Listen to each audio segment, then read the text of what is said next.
LAX shooting, dramatic details emerge of rampage targeting TSA agents. The gunman ignored the travelers shuffling in and out of Los Angeles International Airport. He ignored the airline employees printing tickets and checking bags. Instead, he scanned Terminal 3 for an airport security official, authorities said. Only then did he open fire. Gerardo Hernandez, 39, was shot at point-blank range and crumpled to the floor, authorities said. The gunman rode up an escalator, turned around and noticed the bleeding man squirming. He went back and fired again, authorities said, killing Hernandez, the first Transportation Security Administration agent slain in the line of duty.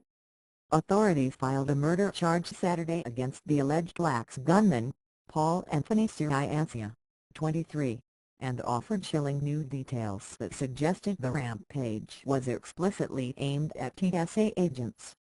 The gunman was carrying a signed handwritten note in his duffel bag that said he wanted to instill fear into their traitorous minds, said David Bowditch, special agent in charge of the counterterrorism division at the FBI's Los Angeles office.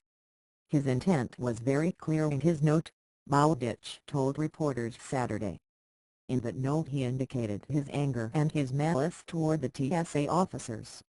The law enforcement official told The Times that the screed resembled a suicide note. The gunman said he didn't want to hurt anyone innocent, only TSA agents. The note also mentioned NWO, a possible reference to the New World Order, a conspiracy theory that holds that forces are trying to create a totalitarian one-world government. The shooter was apparently dropped off at LAX just after 9 a.m. Friday, authorities said, though they gave no details about the driver. The gunman wore dark clothes and a bulletproof vest and had not purchased a ticket. He carried a Smith & Wesson .223 caliber MP-15 assault rifle, 5 loaded magazines and a trove of ammunition, Bowditch said. After shooting Hernandez, authorities and witnesses said, the gunman calmly fired his way through the screening area, all the while cursing TSA agents. He asked terrified bystanders, "Are you TSA?" If they answered no, he moved on. In a 10-minute spree that was captured on video, the shooter wounded 2 more TSA agents and injured at least 1 bystander, authorities said. Some travelers ducked behind planters and advertising kiosks to avoid gunfire, others fled to taxiing planes. Airport police, who were 60 seconds behind the suspect, according to Airport Police Chief Patrick Gannon, shot the gunman in the leg and head near a food court. The accused shooter remains unresponsive at a local hospital, said authorities, who have been unable to interview him. In addition to murder, federal prosecutors charged him with committing violence at an international airport.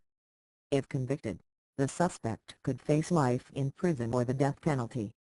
The rampage temporarily halted traffic at the nation's 3rd busiest airport, stranding thousands of passengers. Terminal 3, which houses Virgin America, JetBlue and other airlines, reopened Saturday afternoon. Meanwhile, Hernandez's widow briefly addressed reporters, praising her husband as an ever-smiling father of 2 who came to L.A. from El Salvador at age 15 and joined the TSA 3 years ago. The neighbor said he routinely woke up at 3 a.m. to get to LAX on time. He was always excited to go to work, said Hernandez, who struggled to remain composed. I am truly devastated. John Pistole, who oversees the TSA, joined Hernandez in front of the family's Porter Ranch home. He said the unarmed TSA agents, often derided in politics and pop culture as an airport nuisance, were, in many respects, the first line of defense against violence. He said the agency plans to reassess its policies, though he acknowledged we can't guard against all threats and all risks. J. David Cox, president of the union that represents 45,000 TSA employees, said airports should station armed security guards at each checkpoint and that it should be a federal crime to assault a TSA officer. Investigators said they were combing Ciancia's background for a possible motive. The unemployed motorcycle mechanic grew up in the Philadelphia suburb of Pennsville Township, then Jay, where his father runs an auto body shop.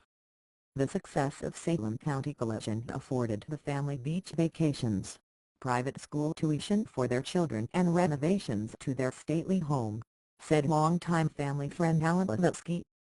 Some of the work, ramps and an elevator, was done to accommodate a wheelchair for Ciancia's mother, who suffered from multiple sclerosis, Levitsky said. She died in 2009. It was tough on the kids, he said.